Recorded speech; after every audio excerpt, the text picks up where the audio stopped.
"There's a camera up there," the waitress whispered, and the most dangerous man in the room didn't look up. He froze, because he knew what that meant. Someone wasn't watching the diner. They were watching him. And instead of ripping it out, he did something far worse. He let them keep filming. If this story pulled you in, make sure to hit that subscribe button so you never miss what's coming next. I've got another unforgettable story dropping tomorrow. And while you're here, jump into the comments and tell me where you're watching from. I love seeing our community from all around the world. All right, let's get back into it. She wasn't supposed to be paying attention. Just a waitress finishing the closing checklist at the Crossroads Diner on a Tuesday that felt like every other Tuesday. Wipe the counters, refill the sugar caddies. Don't stare at the man in the back booth who wore silence like armor and had tattoos climbing his neck like warnings written in ink. But Amora Miller was 24 years old, sharp-eyed, and trained since childhood to notice what didn't match. The diner was nearly empty just past 11 p.m.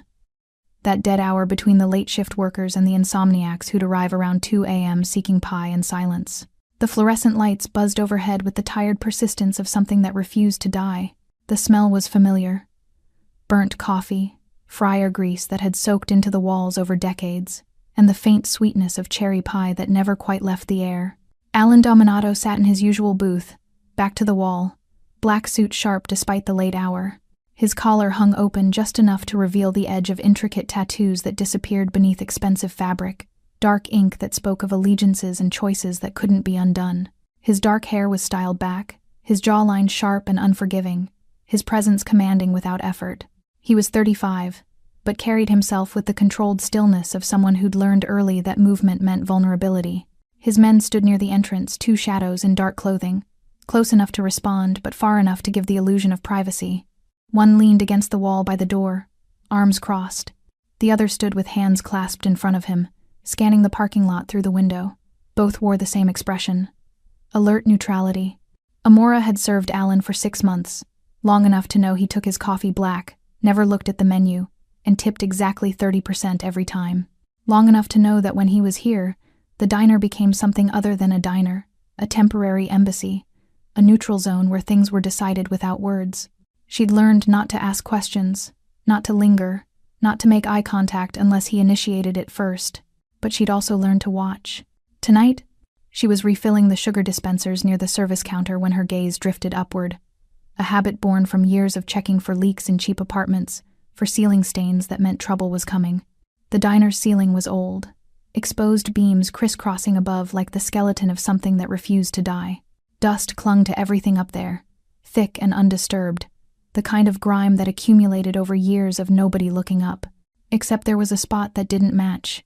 Amora froze, sugar caddy suspended mid-pour. Above the prep station door, right where the main beam crossed the service path, there was a circle, too clean, too deliberate. The dust around it was thick as fur, but that one spot was clear like something had been wiped away or placed there recently. And nestled in the center of that clean circle was something small, black, and unmistakably lens-shaped. Her breath caught in her throat. She didn't point, didn't raise her voice, didn't even shift her body language in a way that would draw attention. Her mother's lessons echoed in her mind. When you see something dangerous, never announce it. The room has ears, the walls have eyes. Instead, she finished refilling the sugar with hands that wanted to shake but didn't, set the container down with practiced calm, and walked slowly toward Alan's booth. Her heart hammered against her ribs so hard she could feel it in her ears. But her face remained neutral, the face of someone bringing a coffee refill. Nothing more. She stopped beside his table. He didn't look up immediately, his attention fixed on his phone, thumb scrolling through something she couldn't see. The light from the screen cast shadows across his face, making the tattoos on his neck seem to move. Amora leaned in close, as if asking about dessert, her voice dropping to barely more than breath. "There's a camera up there." For the first time in 6 months, Alan Dominato went completely still. Not the relaxed stillness of a man at ease, the frozen stillness of a predator calculating distance, angles, survival. His dark eyes didn't flick upward, they narrowed inward, processing, measuring the weight of her words against the architecture of the room. His jaw tightened almost imperceptibly. His breathing slowed to something deliberate. One of his men near the door shifted, hand drifting toward his jacket. The other's posture changed, shoulders squaring. But Alan raised one finger, barely a movement, just the slightest lift from where his hand rested on the table, and both men froze mid-motion. The diner didn't change. The neon still buzzed. The coffee machine still hissed. The jukebox in the corner still played something soft and forgettable, some old country song about roads and regret. But everything else had shifted. Alan's hand lowered slowly. He picked up his coffee cup with deliberate calm and took a slow sip, his eyes scanning the room through peripheral vision, measuring sightlines and angles without giving anything away. Steam rose from the cup, momentarily obscuring his face. Then he set it down and met her gaze directly for the first time ever. His eyes were darker than she'd realized. Not cruel, but absolutely certain, the eyes of someone who'd made impossible decisions and lived with them. Where? His voice was so low it barely qualified as sound. Amora's pulse was a drum solo, but she kept her voice steady. Above the prep door, left beam, small, black, lens pointed at your booth.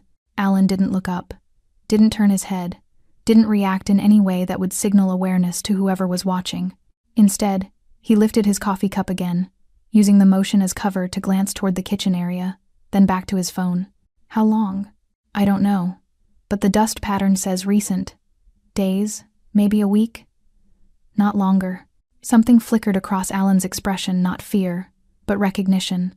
The kind of look that said he'd just confirmed a suspicion he'd been carrying but hadn't wanted to name. His free hand curled into a fist on the table, knuckles whitening briefly before relaxing again. He reached into his jacket slowly, pulled out his phone with controlled movements, and typed something with his thumb. Within seconds, one of his men approached the table, moving with the practiced silence of someone who'd learned to be invisible. He bent low, ear near Alan's mouth, listening to words Amora couldn't hear. Then he straightened and disappeared through the back exit without a sound, the door closing behind him with barely a click.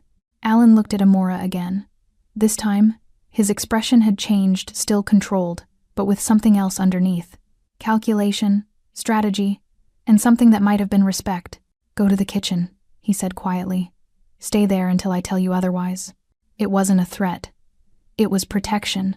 Amora nodded and walked toward the kitchen doors, her legs steady despite the adrenaline screaming through her veins. As she pushed through the swinging door, she glanced back once. Alan was still sitting exactly where he'd been, coffee cup in hand, posture relaxed, face unreadable, but his eyes were different now. He wasn't just in the room anymore, he was hunting. The kitchen was hotter than the dining area, even at this late hour. Industrial ovens radiated stored heat, and the fluorescent lights overhead were brighter, harsher, turning everything into sharp edges and deep shadows. Amora stood near the prep station, arms crossed, trying to look busy while her mind raced through every possible outcome of what she'd just done. She'd whispered a warning to a man most people crossed the street to avoid. She'd told Alan Dominato, a man whose name appeared in newspapers with words like alleged and suspected, that someone was watching him. And now she was standing in a kitchen, waiting, while men in expensive suits made decisions she couldn't see. Through the small circular window in the swinging door, she could see Alan still sitting in his booth. He hadn't moved, hadn't changed position. To anyone watching, and someone definitely was, he looked like a man finishing his coffee, checking his phone, completely unaware that his world had just tilted sideways. But Amora could see the difference. The way his shoulders held tension he was carefully masking. The way his thumb scrolled across his phone screen with purpose now, not idle browsing. The way his eyes tracked movement without his head turning. He was performing normalcy while his mind worked through angles she couldn't begin to calculate. 5 minutes passed, then 10. The back door opened and the man who'd left earlier returned, moving with the same ghost-like silence. He approached Alan's booth, leaned in, spoke briefly. Alan's expression didn't change, but his hand tightened around his coffee cup for just a fraction of a second. Then he nodded once. The man pulled something from his jacket, a small tablet, the screen facing away from the camera's presumed angle, and set it on the table. Alan looked down at it, his face illuminated by blue light. Amora watched his jaw tighten, watched his breathing shift from controlled to something deeper, more dangerous. Whatever was on that screen confirmed something he hadn't wanted to believe. Alan stood slowly, buttoning his suit jacket with practiced ease, the motion smooth and unhurried. He pulled out his wallet, left cash on the table more than necessary, as always, and walked toward the kitchen, toward her. Amora's heart kicked into overdrive as the door swung open and Alan stepped into the harsh fluorescent light. Up close, away from the booth's shadows, she could see more details. The precise line of his beard, the small scar near his left eyebrow, the way the tattoos on his neck were actually words in a language she didn't recognize. wrapped in ornate designs that looked almost religious. "You were right," he said quietly, his voice cutting through the ambient hum of refrigerators and ventilation. "It's live, broadcasting." Amora's stomach dropped. "To who?" "That's what we're going to find out." Alan's eyes studied her with an intensity that made her want to look away, but she forced herself to hold his gaze. "How did you spot it?" "I always look up," Amora said. "Habit from growing up in bad apartments. You learn to check for problems before they become disasters." Something shifted in Alan's expression, not quite a smile, but a recognition of shared experience. "Smart. My mother taught me," Amora said. "She said people who survive aren't the ones who see everything. They're the ones who see what doesn't belong." Alan nodded slowly. "Your mother was right." He glanced back toward the dining area, then returned his attention to her. "The camera's been there for 3 days. Professional installation, hardwired into the building's electrical system. Signal routing through a private server." "Not police?" Amora asked. "No." Alan's jaw tightened. "Police would use different equipment. This is personal." The way he said personal made Amora's skin prickle. This wasn't about law enforcement. This was about someone watching Alan specifically, tracking his movements, his meetings, his behavior. "Why here?" she asked. "Why this diner?" "Because this is where I feel safe," Alan said, and there was something almost vulnerable in the admission. "This is neutral ground." Or it was supposed to be. Amora understood immediately. The diner wasn't just a meeting place, it was a sanctuary. A place where Alan could conduct business without the paranoia of his usual environments, and someone had violated that.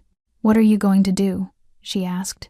Alan was quiet for a long moment, his eyes distant, calculating. Then he looked at her with an expression she couldn't quite read. "Nothing." "Nothing? I'm going to leave it exactly where it is," Alan said. "And I'm going to let whoever's watching think they're winning." Amora stared at him. "That's insane." "That's strategy." Alan's voice was calm, almost gentle, like he was explaining something to a student. "If I tear it down, they know I've found it. They adapt. They disappear. I lose my chance to find out who's behind this. But they're watching everything you do, so I'll give them something to watch." Alan interrupted.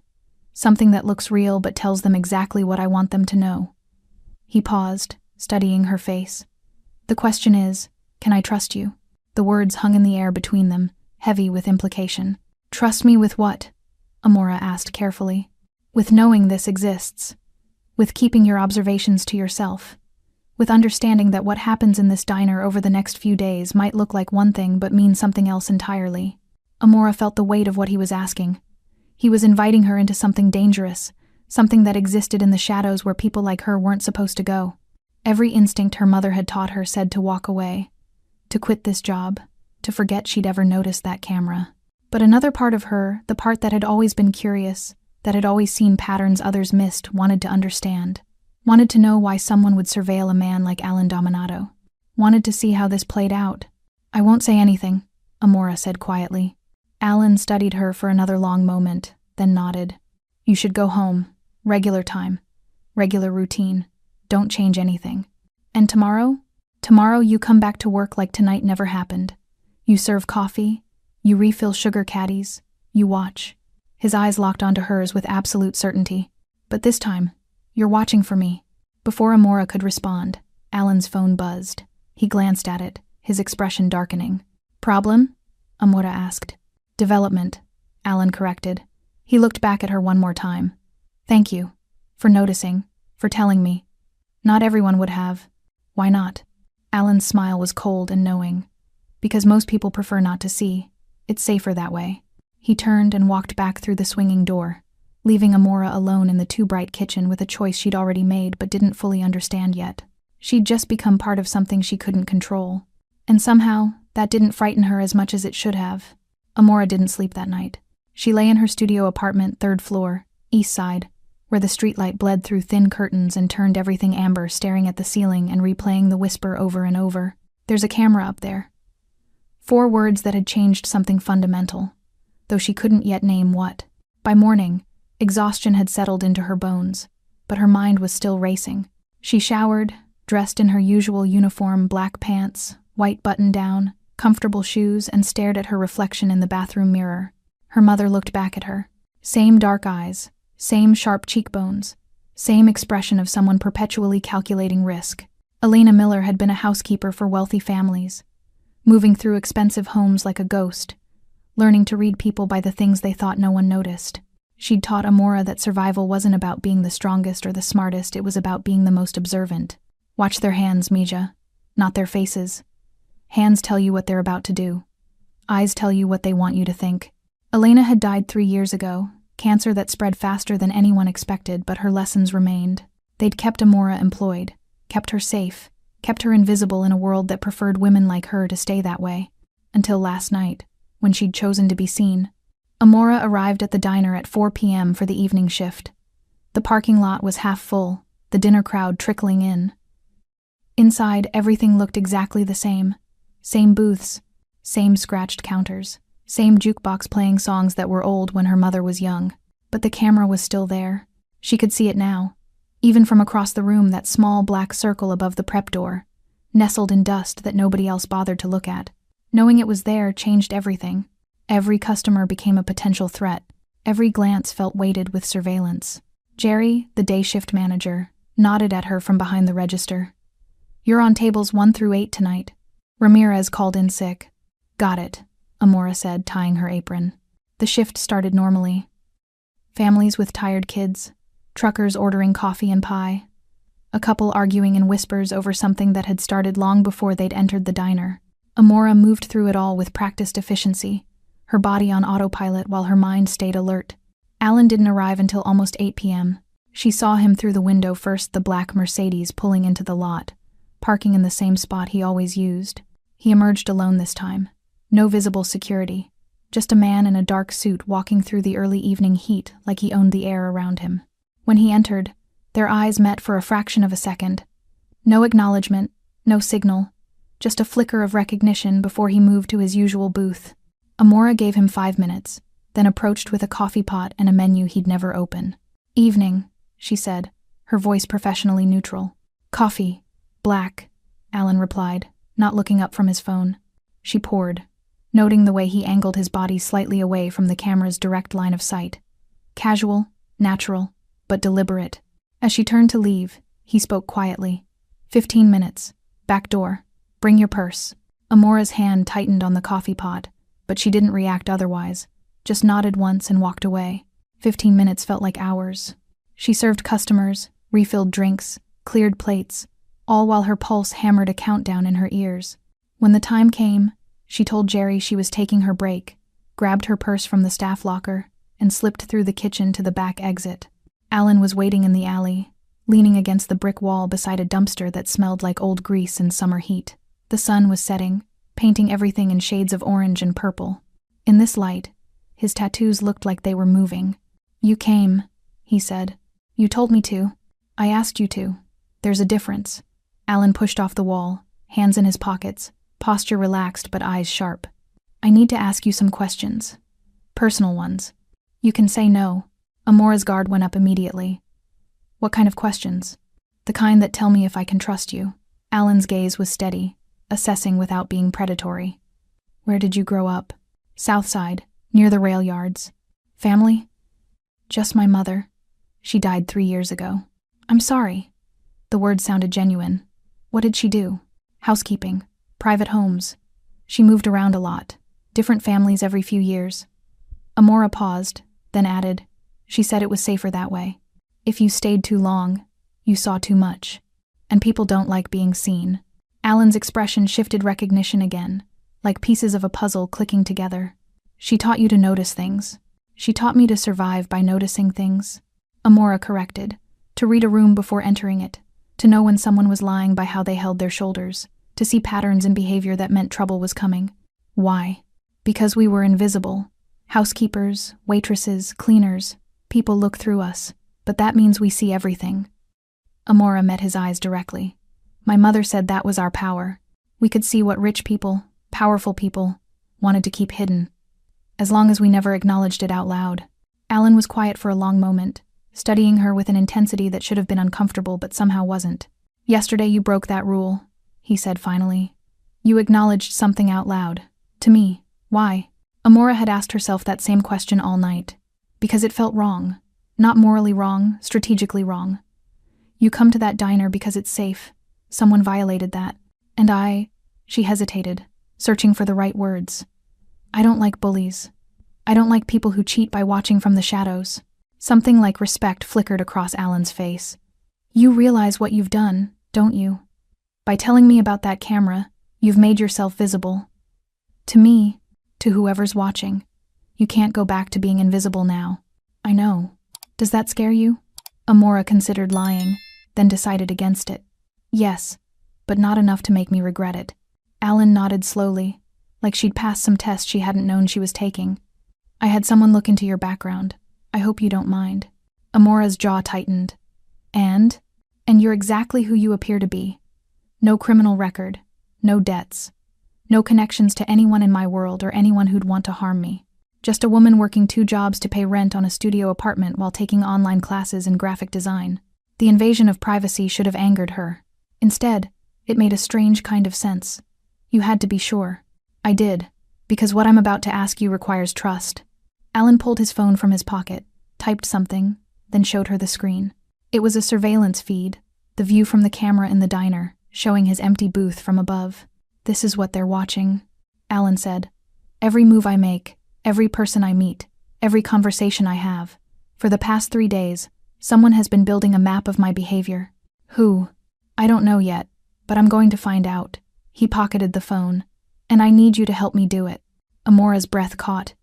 How? By doing exactly what you've always done. Watch, notice. But this time, you're not watching me. Alan's eyes were dark and certain. You're watching everyone else. The surveillance feed haunted Amora for the next 2 days. She couldn't stop thinking about it, that bird's-eye view of Alan's booth, the perfect angle capturing every gesture, every person who sat across from him, every subtle shift in body language. Whoever had placed that camera knew exactly what they were looking for. This wasn't random. This was targeted, precise, and deeply personal. Alan came to the diner every night that week, always at different times, always with different people. Amora watched them all with new eyes, cataloging faces and behaviors the way her mother had taught her. A businessman in his 50s who kept checking his watch. A younger man with nervous hands who barely touched his coffee. A woman in expensive clothes who smiled too much.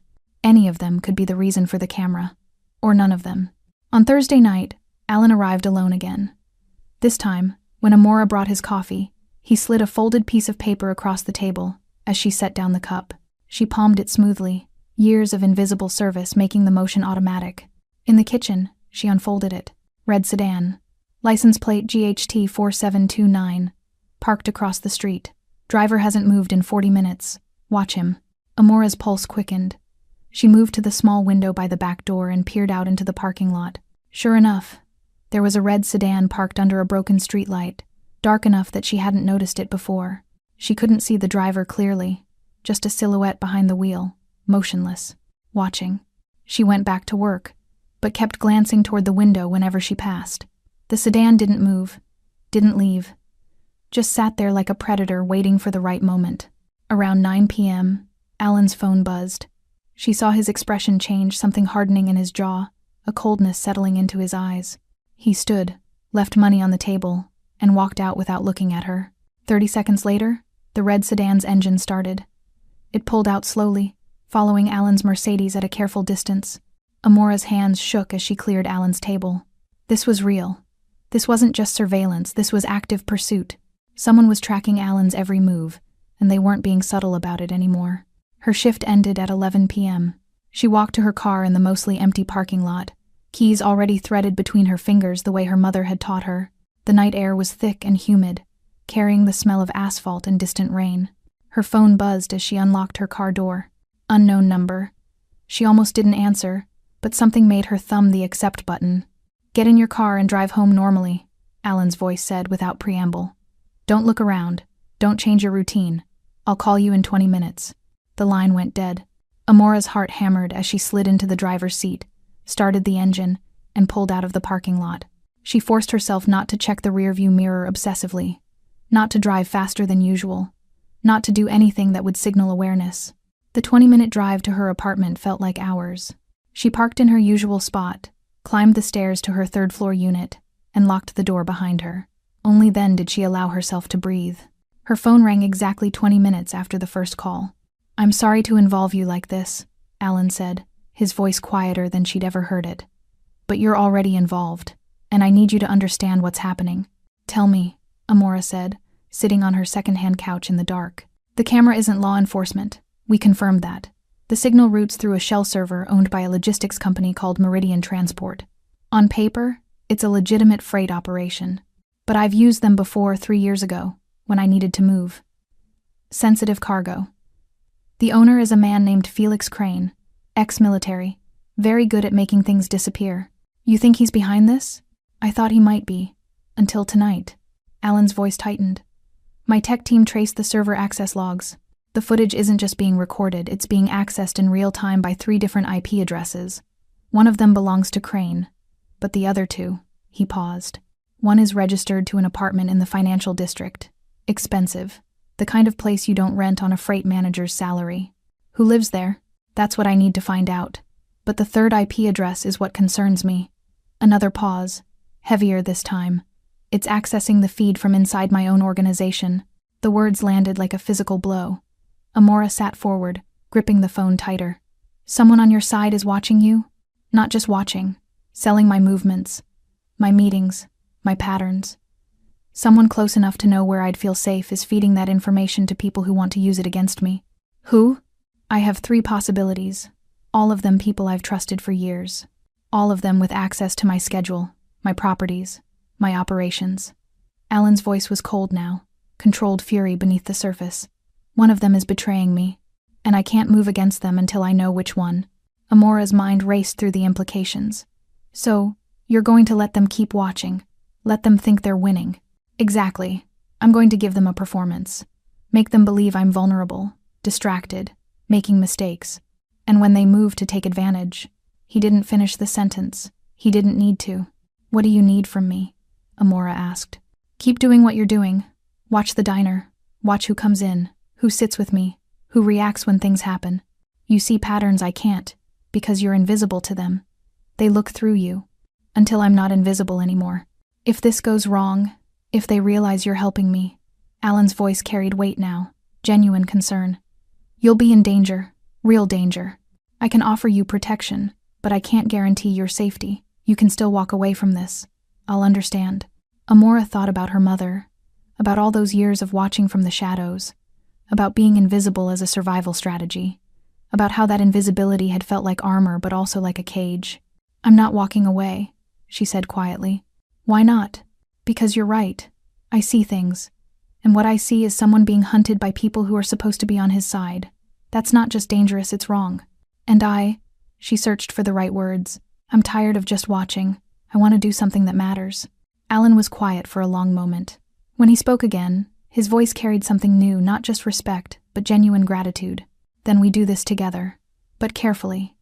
Whoever's behind this has already demonstrated patience and resources. They won't hesitate to remove obstacles, including you." "I understand." "Good. Tomorrow night, I'm meeting with someone. Tall man, gray suit, probably in his 40s. I need you to watch how he reacts when I tell him I'm considering a new logistics partner. Watch his hands, his breathing, anything that seems off." "Is he one of the 3? Amora asked. "He's the first possibility," Alan confirmed. "His name is Thomas Brennan. He's been with me for 8 years, manages my supply chain, has access to everything. And if he's not the leak, then we move to the next one, and the next, until we find who's selling me out." After the call ended, Amora sat in the darkness of her apartment, watching the streetlight paint amber shapes on her ceiling. She'd crossed a line she couldn't uncross. She was no longer just a waitress who'd noticed something wrong. She was part of a hunt now, and somewhere in the city, someone who thought they were winning was about to discover they'd been seen. Thomas Brennan arrived at the diner at exactly 8:47 p.m. on Friday night. Amora spotted him through the window, tall, as Alan had described, wearing a gray suit that looked expensive but not flashy, the kind of clothing designed to project competence without drawing attention. He had salt and pepper hair cut short, a strong jaw, and the confident stride of someone accustomed to being respected. He slid into the booth across from Alan with the ease of familiarity, shaking his hand briefly before settling in. From across the diner, they looked like 2 businessmen discussing legitimate concerns over coffee and pie. But Amora knew better now. She approached their table with a pot of coffee and 2 menus, her expression professionally neutral. "Evening, gentlemen. Can I start you with coffee?" "Please," Brennan said, offering her a polite smile that didn't quite reach his eyes. The smile of someone who'd learned to be charming without actually caring. Amora poured for both of them, noting the way Brennan's hands rested flat on the table, steady, controlled. Alan had taught her to watch the hands. People could control their faces, their voices, even their breathing if they were trained. But hands betrayed tension, revealed the micro-adjustments of someone preparing to lie or fight or flee. Brennan's hands were perfectly still. "Thank you," Alan said, dismissing her with a slight nod. Amora returned to the counter but positioned herself where she could observe their booth in her peripheral vision. She refilled sugar caddies, wiped down already clean surfaces, and watched. Alan leaned back in his seat, coffee cup cradled in both hands, his posture relaxed. "I wanted to talk to you about the Meridian transport situation," he said, his voice carrying just enough for Amora to hear from her position. "I'm not satisfied with their recent performance." Brennan's expression shifted concern, maybe, or professional interest. "What kind of issues are we talking about?" "Delayed shipments, communication breakdowns. I'm starting to think we need alternatives." Alan took a sip of coffee, watching Brennan over the rim of his cup. "I've been in contact with a company out of Newark. Smaller operation, but their reliability metrics are impressive." Amora watched Brennan's hands. They didn't move, didn't tense, didn't do anything that suggested the news troubled him. "That's a significant change," Brennan said carefully. "Meridian has handled our logistics for 3 years. There'll be transition costs, learning curves. Are you sure the problems justify that level of disruption?" "I'm sure I don't like surprises," Alan replied. "And lately, Meridian has been full of them." Brennan nodded slowly, his expression thoughtful. "If you want to explore alternatives, I can reach out to some contacts, get proposals. We should compare options before making any final decisions." "I'd appreciate that," Alan said. "But keep it quiet for now. I don't want word getting back to Crane before we're ready to move." Of course, discretion is critical in these situations. They continued talking for another 20 minutes, numbers, logistics, the kind of business discussion that would bore most people to sleep. But Amora watched Brennan's hands the entire time, looking for the tell Alan had warned her about. They never moved, never tensed, never betrayed anything except professional concern. When Brennan finally left, shaking Alan's hand again before walking out into the night, Amora caught Alan's eye briefly. He gave the slightest shake of his head. Not him. Or he's very, very good at lying. Later that night, after her shift ended, Amora found Alan waiting in the alley again. The air had cooled slightly, carrying the promise of rain that never seemed to arrive. Somewhere nearby, a dog barked endlessly at nothing. "Well?" Alan asked. "His hands never moved," Amora said. "Not once. Even when you mentioned switching companies. Even when you said Crane's name, nothing. Either he's not the leak, or he's had serious training." Alan nodded, his expression unreadable. "Brennan was special operations before he came to work for me. Marines. 2 tours overseas. If anyone could control their physical tells, it's him. So we don't know anything. We know he didn't react the way a guilty person would. But that's not the same as innocent." Alan pulled out his phone, showed her a screenshot of access logs. The internal IP address accessed the surveillance feed 7 times today. 3 of those times were during Brennan's meeting with me. Amora's eyes widened. "Someone was watching while you talked to him? Someone wanted to see how he'd react to what I said.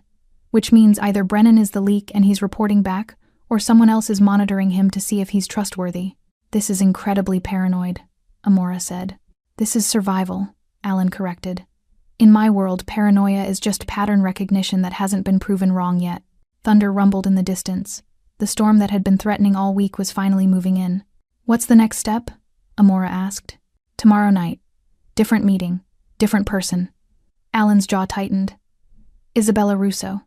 She manages my real estate holdings. 38 years old. Been with me for 6 years. Smart enough to run her own operation but stayed loyal when she could have branched out." "You don't think it's her?" "I don't want it to be her," Alan corrected. "There's a difference. She's godmother to my sister's kids. She's been to family dinners. But trust is a luxury I can't afford right now." Amora heard something in his voice, not quite pain, but something close. The cost of power, she realized, was measured in relationships that could never be fully trusted. "What am I watching for this time?" she asked. I'm going to tell her I'm concerned about one of our properties, a warehouse on the north side. I'm going to suggest it might be compromised, that we should move our inventory to a different location. Alan's eyes were dark in the alley's shadows. If she's the leak, that information will travel fast. My tech team will be monitoring the surveillance feed access logs. If someone checks the feed immediately after that conversation, we'll know. And if she's not the leak, then we move to possibility 3, and hope we're not wrong. Alan paused, studying her face. You're thinking something.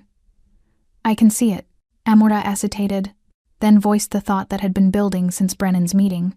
What if it's not just one person? What if multiple people are involved? Alan went very still. Explain. The camera provides surveillance. Someone inside your organization provides context, tells the watchers what they're seeing, what it means. And someone outside, maybe Crane, maybe someone else uses that information to plan whatever they're planning. 3 different roles, 3 different people. A conspiracy, Alan said quietly. Or a business arrangement. Information brokering. You said yourself that in your world, everything's transactional. Alan stared at her for a long moment, and Amora saw something shift in his expression, not surprise, but recognition. Like she'd articulated something he'd been feeling but hadn't wanted to acknowledge. If you're right, he said slowly, then this is bigger than I thought, and more dangerous. The first drops of rain began to fall, fat and heavy, hitting the asphalt like accusations. Go home, Alan said. Get some rest. Tomorrow we find out if Isabella Russo is family or if she's business. Amora turned to leave, then stopped. Alan? Yes. When this is over, when you find out who's betraying you, what happens to them? Alan's expression went cold, distant. That depends on why they did it. Money, I can understand. Fear, I can forgive. Ambition. He trailed off, then met her eyes directly. Ambition that crosses into betrayal has only one ending. He didn't elaborate. He didn't need to. Amora walked to her car through the intensifying rain, feeling the weight of what she'd become part of. This wasn't just about surveillance anymore. This was about loyalty and betrayal, about power and its cost, about the moment when someone decided their ambition mattered more than their word.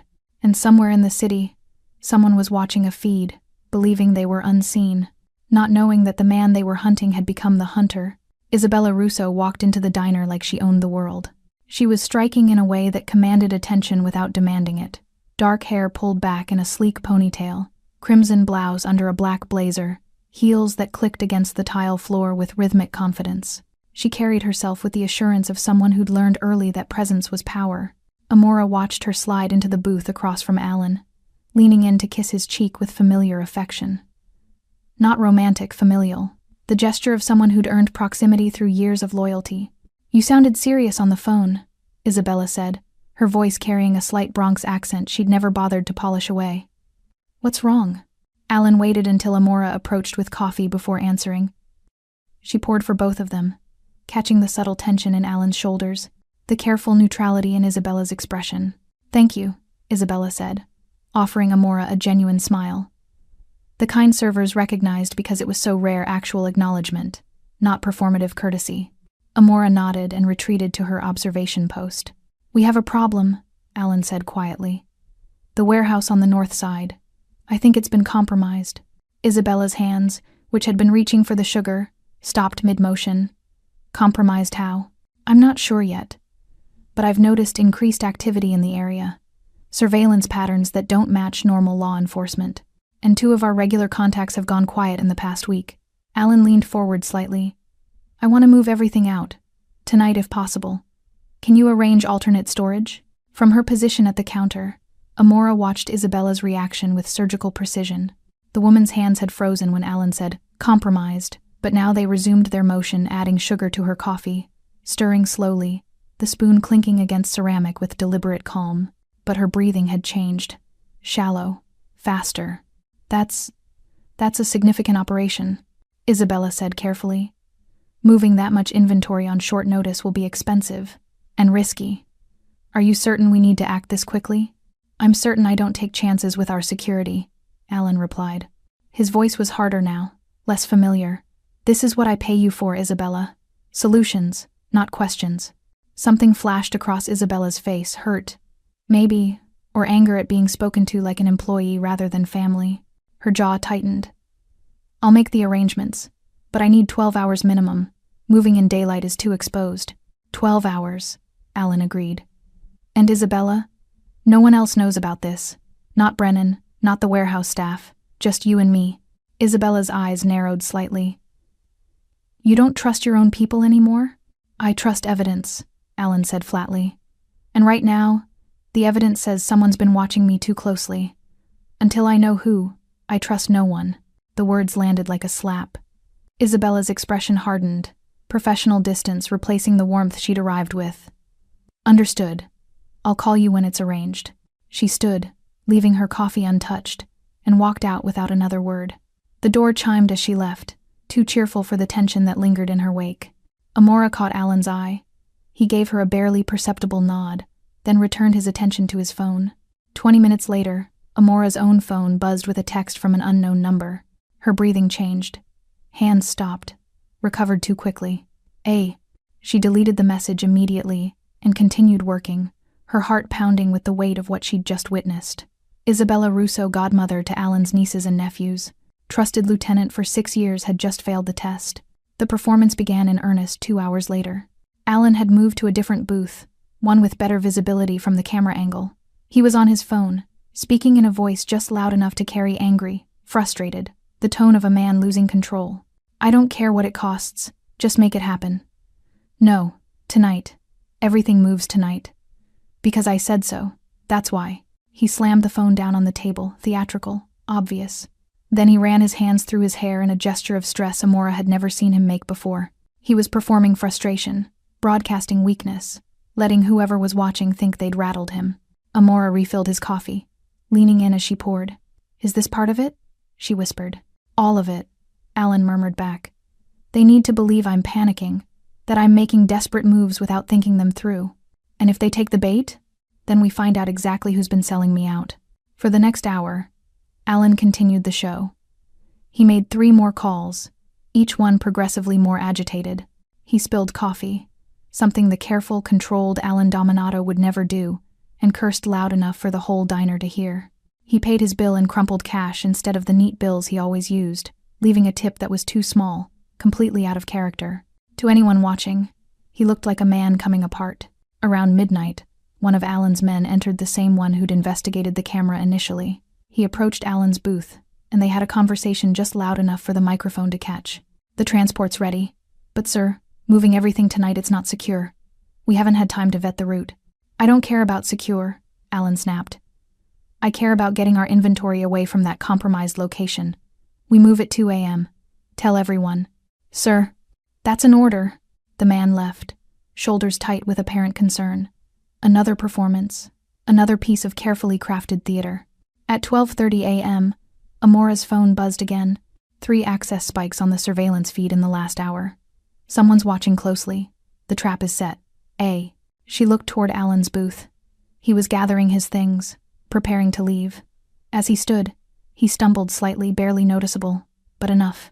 Enough to suggest exhaustion, stress, a man not paying attention to his surroundings. He left without looking at her. Amora finished her shift at 1 a.m., her nerves stretched thin with anticipation. As she walked to her car, she noticed a sedan parked 3 spaces from hers, different from the red one she'd seen before. Dark blue. 2 people inside, one on a laptop that cast blue light across his face. They were watching, waiting. She drove home, following her usual route, checking her mirrors obsessively. The sedan didn't follow her, but she knew that didn't mean anything. If this conspiracy was as organized as Alan suspected, they'd have multiple teams, multiple watchers. At 2:15 a.m., her phone rang. They moved, Alan said without preamble. His voice was different now, cold, sharp, the panic completely gone. 3 vehicles converged on the north warehouse. They're inside now, expecting to find our inventory. But there's nothing there, Amora said. There's something there, Alan corrected. Just not what they're expecting. My security team is documenting everything, every face, every vehicle, every communication. Did you identify who ordered them? Not yet. But they had to receive instructions from someone. Someone who knew about my conversation with Isabella. Someone who believed my performance. His voice carried dark satisfaction. By morning, we'll know exactly who's been watching me. And more importantly, we'll know who they're working for. What happens then? Alan was quiet for a moment. Then the real game begins. Because whoever orchestrated this, whoever bought my people and planted that camera, they're about to discover something important. What's that? That the most dangerous moment in chess isn't when you're under attack. It's when you realize your opponent has been letting you win. The line went dead. Amora sat in her dark apartment, staring at her phone, understanding finally what Alan had been building toward. This wasn't just about identifying a traitor. This was about turning the surveillance back on itself, about making the watchers reveal not just who they were, but who they answered to. The camera in the diner hadn't been a violation. It had been a gift. And Alan had just finished wrapping it. Amora didn't hear from Alan all day Saturday. She woke to silence, no texts, no calls, just the oppressive heat of late summer and the nervous energy that came from knowing something was happening but not knowing what. She tried to distract herself with online coursework, with cleaning her already clean apartment, with anything that would stop her mind from cycling through possibilities. By evening, she was ready to crawl out of her skin. Her shift started at 6 p.m. She arrived early, needing the familiar routine to ground her. The diner was busy with the dinner crowd, families, couples, the usual Saturday chaos. Everything looked normal, felt normal, except the camera was still there. That small black eye watching everything. At 7:30 p.m., Alan walked in. He looked different. Not disheveled like last night's performance, but harder somehow. His suit was immaculate, his movements precise, but there was something in his eyes, a cold focus that reminded Amora of a blade being sharpened. He didn't sit in his usual booth. Instead, he chose a table in the center of the dining area, fully visible, making himself the obvious focal point of the room. Two of his men took positions near the entrance and the kitchen, their presence more obvious than usual. This wasn't about hiding anymore. This was about control. Amora approached with coffee. Evening. Coffee. And whatever's good tonight, Alan said, his voice carrying slightly. Loud enough for nearby tables to hear. Loud enough for a microphone to catch clearly. Meatloaf's fresh. So's the apple pie. Both. Thank you. She poured his coffee, noting the way his phone sat face up on the table, screen active, messages scrolling past too quickly for her to read. He was orchestrating something, coordinating pieces she couldn't see. 20 minutes later, Isabella Russo walked in. She looked tired, hair not quite as perfect as yesterday, makeup subtle but unable to completely hide the shadows under her eyes. She scanned the diner until she found Alan, then walked over with the careful posture of someone approaching a minefield. You wanted to see me, she said, not sitting down. Sit. Alan's voice was flat, emotionless. Isabella sat, her hands folding on the table in front of her. Defensive body language. Amora had seen it before, people trying to make themselves smaller, less threatening. The warehouse was raided last night, Alan said conversationally, like he was discussing the weather. 3 vehicles, 7 men. They came in expecting to find my inventory. Isabella's face went carefully neutral. I heard. I was going to call you this morning, but you already knew, Alan interrupted. Because you told them it would be there. The air between them crystallized. Isabella's hands tightened, knuckles going white. Alan, I don't know what you're talking about. Yes, you do. He pulled his phone around, showed her something on the screen. From her angle, Amora couldn't see what it was, but she saw Isabella's face go pale. These are access logs from the surveillance feed. The camera in this diner that's been watching me for the past week. Every time I had a conversation here, someone accessed that feed within minutes. And the IP address traces back to your apartment. Isabella, that's impossible. Your building, your floor, your unit. Alan's voice remained calm, but there was steel underneath. You've been feeding information to Felix Crane for 3 months. Every meeting I take here, every decision I discuss, he's been building a map of my operations, and you've been providing the legend. Isabella's eyes glistened, but she didn't cry. She straightened in her seat, and something shifted in her expression, defiance replacing fear. You want to know why? Her voice was low, bitter. Because you stopped seeing us. All of us. We became assets instead of people. Tools you used when convenient and discarded when you were done. I paid you exceptionally well to be that tool, Alan said coldly. Money isn't loyalty, Alan. You used to understand that. You used to care about the people who worked for you. But somewhere along the way, you became exactly what you fought against, someone who values power over people. And selling me out to Crane was your solution? Crane offered me partnership, not employment partnership, A chance to build something of my own instead of being your eternal second in command. Isabella's voice cracked slightly. I gave you 6 years. 6 years of my life. And you never once asked if I wanted more. If I had ambitions beyond managing your properties. Alan was quiet for a long moment. When he spoke again, his voice was softer but no less dangerous. If you wanted more, you should have asked, not betrayed. Would you have said yes? The silence that followed was answer enough. Isabella stood slowly. So what happens now? You make an example of me? You destroy me the way you've destroyed everyone else who disappointed you? No, Alan said quietly. You're going to walk out of here. You're going to go home. And tomorrow morning, you're going to receive a severance package generous. Because unlike you, I honor my commitments. But you're done in this city, Isabella. Every organization, every family, every legitimate business that matters, they'll know what you did. You'll rebuild somewhere else. Or you won't rebuild at all. That's worse than killing me, Isabella whispered. That's the point. Alan's eyes were hard. I don't kill family. But I don't forget betrayal either. Isabella left without another word, her heels clicking against the floor with less confidence than when she'd arrived. The door chimed behind her, and just like that, 6 years of loyalty dissolved into nothing. Amora approached to clear the table, her hands shaking slightly. Was she the only one? No, Alan said quietly. She was the inside source. But someone else placed the camera. Someone else coordinated the raid. And someone else is paying for all of it. Crane? Crane is a middleman, a facilitator, but he's not ambitious enough to orchestrate this alone. Alan's jaw tightened. Someone wanted me distracted, vulnerable. They used Isabella to map my routines, used the camera to watch my reactions, and used Crane to coordinate the actual operation. Who? Before Alan could answer, his phone buzzed. He looked at it, and his expression went completely still, the kind of stillness that preceded violence. They're moving, he said quietly. Right now, they think I'm exposed, destabilized by Isabella's betrayal. They're making their play. What kind of play? Alan stood, pulling cash from his wallet and dropping it on the table too much, as always. The kind that ends with me either dead or removed from power. The kind that requires coordination, resources, and someone I trusted giving them the green light. Who? Amora asked again, more urgently. Alan looked at her, and for the first time since she'd met him, she saw something like regret in his eyes. My lawyer, he said quietly. Mitchell Hayes, the man who's handled my legal affairs for 10 years. The man who knows every asset I own, every weakness in my organization, every contingency plan I've ever made. He's been selling me out piece by piece, using Isabella and Crane as proxies, while he positioned himself to take over everything I've built. Amora's breath caught.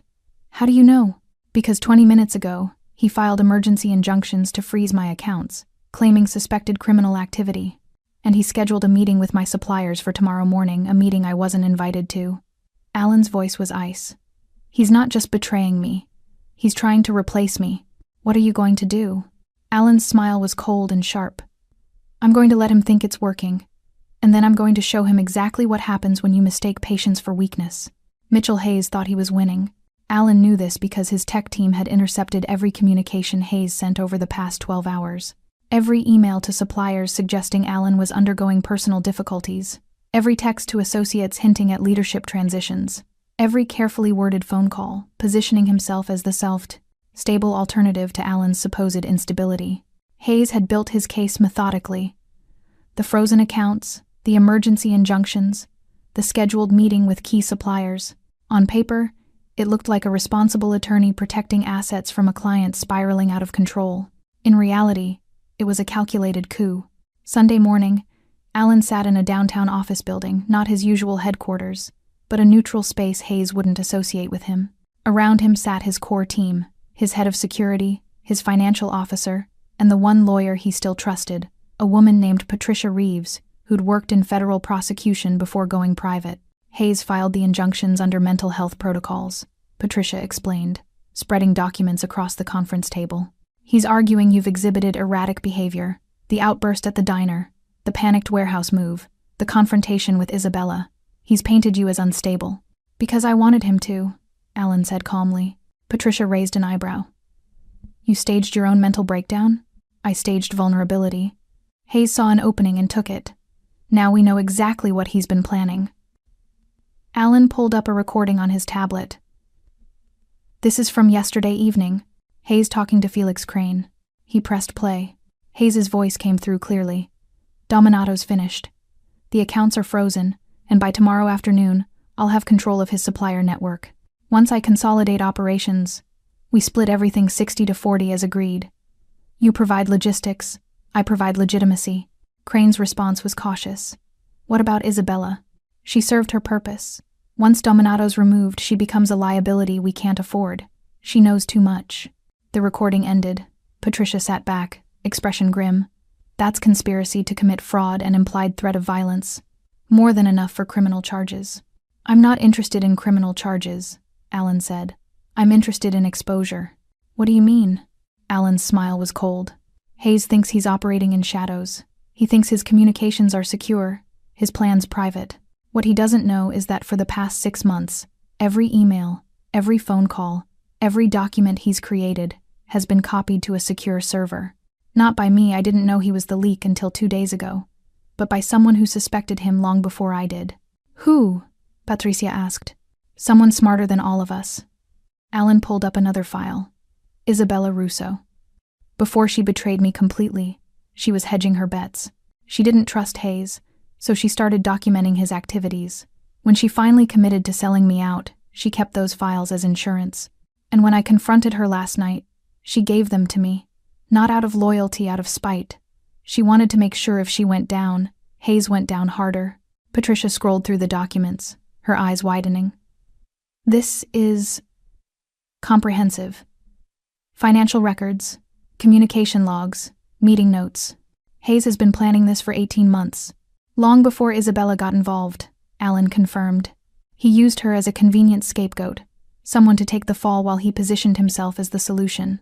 But Isabella's documentation proves Hayes was the architect. She was just a tool. So what's your play? Patricia asked. Transparency, Alan said. Every document, every recording, every piece of evidence gets released. Not to law enforcement, they'll get their copies eventually, but to everyone who matters in my world. Every supplier Hayes is meeting with tomorrow. Every associate he's been quietly recruiting. Every family and organization that works with us. They'll see exactly what he tried to do. That'll destroy him, Patricia said. That's the point. In my world, betrayal is business.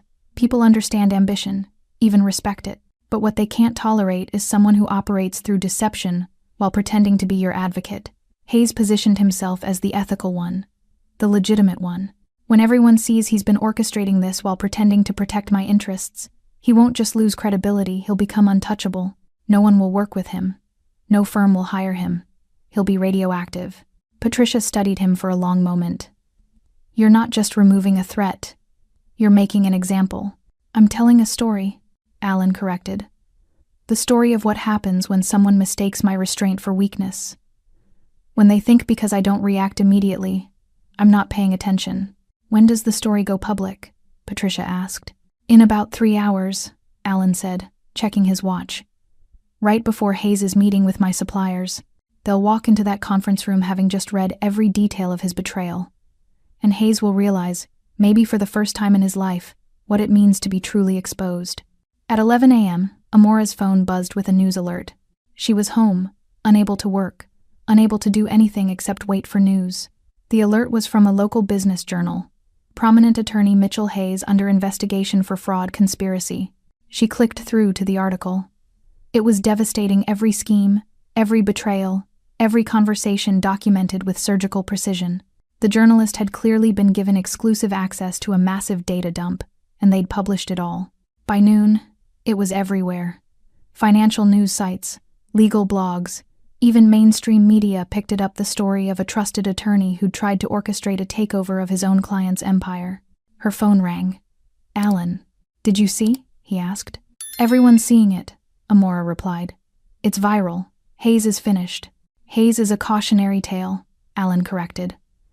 About surveillance, about trust, about the fact that in the digital age, nothing stays hidden forever. The camera, Amora said suddenly. Are you going to remove it now? No, Alan said. I'm going to leave it exactly where it is, because whoever hired Hayes, whoever provided the initial funding for this operation, they're still out there. and now they're going to be very, very nervous. You're using it as bait again. I'm using it as a message. Whoever's watching now knows that I found their camera, identified their conspiracy, and dismantled it without ever revealing how much I knew until it was too late. That kind of uncertainty is more powerful than any threat. Amora thought about that, about how Alan had turned a violation into a weapon, had let himself be watched while he orchestrated the Watcher's destruction. What happens to Isabella? She asked. Alan was quiet for a moment. She gets her severance package as promised, and she disappears. She made a choice, and she'll live with the consequences. But she also gave me the evidence that exposed Hayes. That counts for something. Does it? In my world, everything counts. Every action, every choice, every betrayal, and every moment of unexpected integrity. Alan's voice softened slightly. You showed me that, Amora. When you whispered that warning, instead of staying silent, you didn't know what it would cost you or what it might lead to. You just saw something wrong and said something. That's rarer than you think. I just noticed a camera. You noticed what everyone else missed, and you cared enough to speak up. That's not just rare, it's valuable. The line was quiet for a moment. The diner's closed tomorrow, Amora said. Building maintenance. I know. I own the building. Amora blinked. You do? I own most of the block. The diner's been neutral ground for years because I made sure it stayed that way. He paused. When it reopens Tuesday, things will be different. The camera will be gone. Hayes will be gone, and you'll be safe again. Was I ever in danger? Yes, Alan said honestly. If Hayes had succeeded, everyone connected to me would have become a liability, including you. He knew you were observant. He would have dealt with that eventually. The casual way he said it made Amora's blood run cold. She'd been closer to real danger than she'd realized. Thank you, she said quietly, for keeping me out of it. You were never out of it, Alan replied. You were the reason I won. Tuesday morning arrived with unusual clarity, the kind of light that made everything sharp-edged and honest. Amora walked into the Crossroads Diner at 5:45 a.m. for the breakfast shift. The building had been closed for 2 days for maintenance, but stepping inside, she couldn't see any obvious changes. Same counters, same booths, same worn floor tiles that had seen decades of traffic. Except when she looked up at the beam above the prep door, the camera was gone. In its place was just dust, the original, undisturbed layer that should have been there all along. Like the violation had never happened. Like the past 2 weeks had been some fever dream she'd imagined. But her hands remembered the tremor when she'd whispered that warning. Her pulse remembered the spike of fear every time she'd watched someone sit across from Alan, knowing they might be selling him out. Her mind remembered every careful observation, every calculated word, every moment of being more than invisible. Jerry was already behind the counter, starting the coffee machines. He nodded at her. Building inspector found some electrical issues. Got them fixed. We're good now. Good, Amora said, tying her apron. She wondered if Jerry knew what had really been fixed. Probably not. The diner's owner, Alan, apparently would have handled it quietly, the way he handled everything. Remove the threat. Eliminate the evidence. Return to normal as if normal had never been interrupted. The morning shift was steady but unremarkable. Regulars ordered their usual breakfasts. Truckers came and went. A mother with 3 young kids created cheerful chaos in booth 5. Everything was exactly as it should be. Except Alan didn't come in. Not for breakfast. Not for lunch. Not during the afternoon lull when he'd sometimes appear for coffee in silence. By 3 p.m., when her shift ended, Amora felt an unexpected hollowness. She'd spent 2 weeks learning to read his presence, to understand his silences, to participate in a dangerous game she barely understood. And now that the game was over, she was just a waitress again. Invisible again. She was walking to her car when her phone buzzed.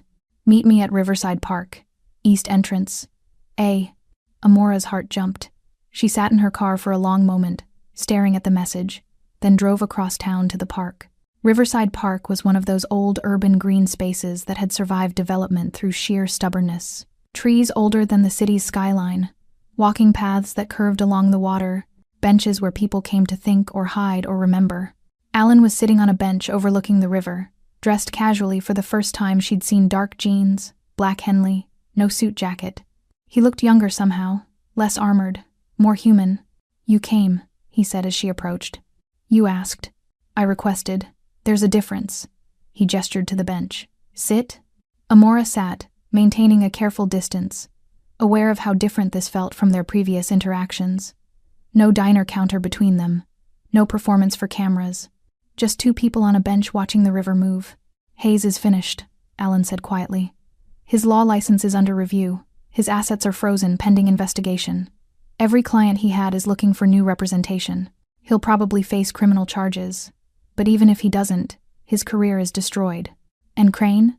Felix Crane is cooperating with authorities in exchange for reduced charges. He's naming everyone he worked with, every operation he facilitated. It'll take down several networks, not just mine. Alan's jaw tightened slightly. Turns out Hayes wasn't just targeting me. He had similar schemes running against 3 other organizations. I was just the biggest prize. So you weren't paranoid. You were right. Being right doesn't feel as good as you'd think, Alan said. I lost Isabella. I lost 10 years of trusting the wrong lawyer. I lost the illusion that loyalty meant anything permanent. Amora heard the exhaustion in his voice. What about the person who hired Hayes initially? You said there was someone above him. There was. A development consortium that wanted to acquire properties I own. They couldn't buy them legally, so they tried to remove me and install Hayes as a more cooperative owner. We've reached an understanding. The way he said understanding suggested negotiations Amora didn't want details about. They sat in silence for a while, watching joggers pass, listening to the city hum in the distance. Why did you ask me here? Amora finally said. Alan reached into his pocket and pulled out an envelope. Because you earned this. Amora opened it. Inside was a check more money than she made in 6 months at the diner. I can't accept this, she said immediately. You can and you will. You provided intelligence that saved my organization.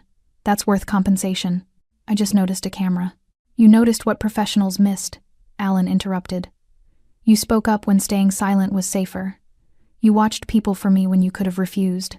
You participated in something dangerous because you believed it mattered. That deserves recognition. Amora stared at the check, feeling the weight of what it represented. This wasn't payment for service, this was closure.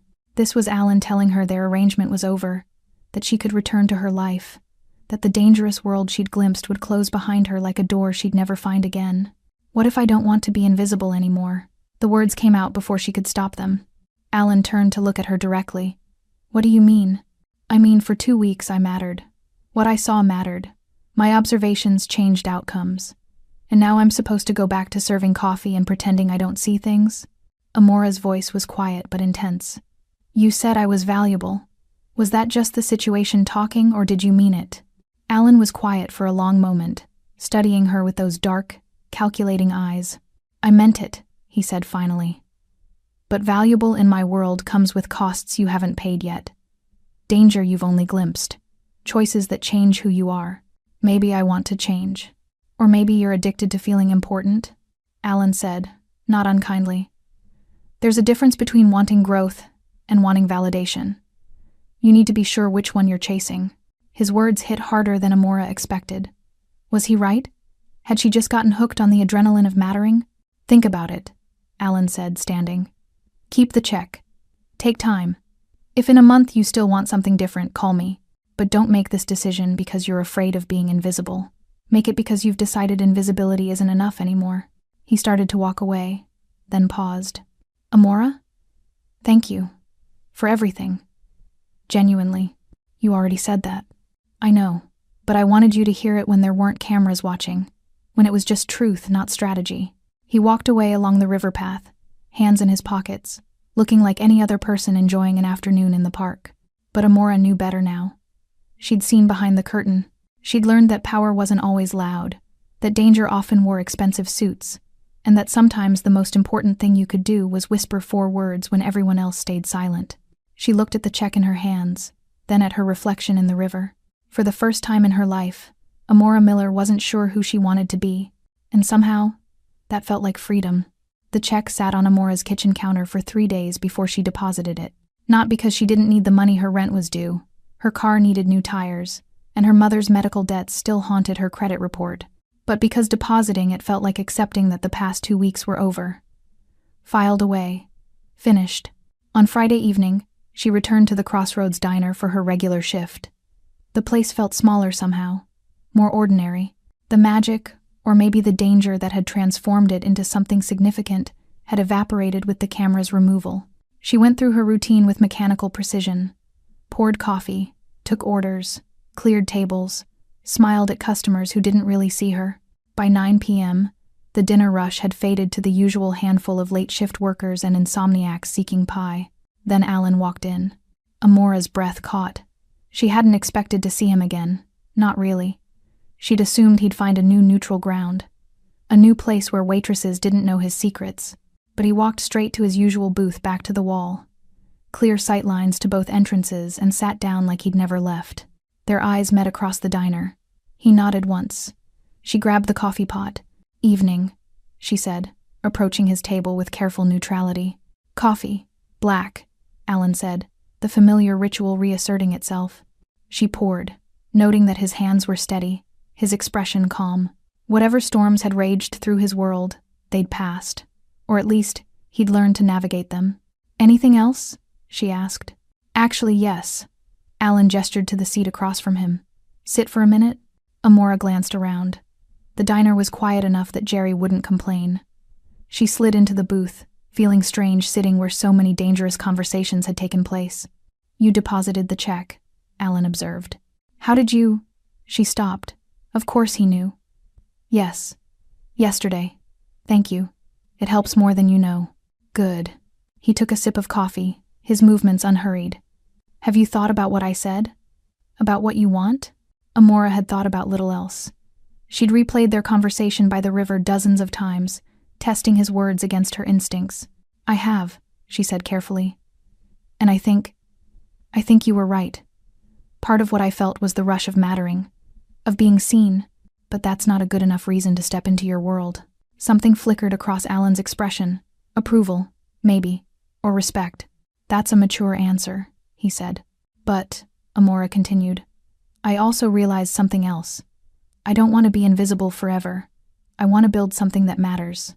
On my terms, in my way, not in your world, in mine." "What does that look like?" "I'm not sure yet. Maybe finishing my degree. Maybe starting my own design business. Maybe something I haven't imagined yet." She met his eyes directly. "But I know I don't want to spend the rest of my life pouring coffee and pretending I don't notice things." Alan nodded slowly. "That's a better answer. One with intention instead of just reaction." "Did I pass your test?" Amora asked, unable to hide the slight edge in her voice.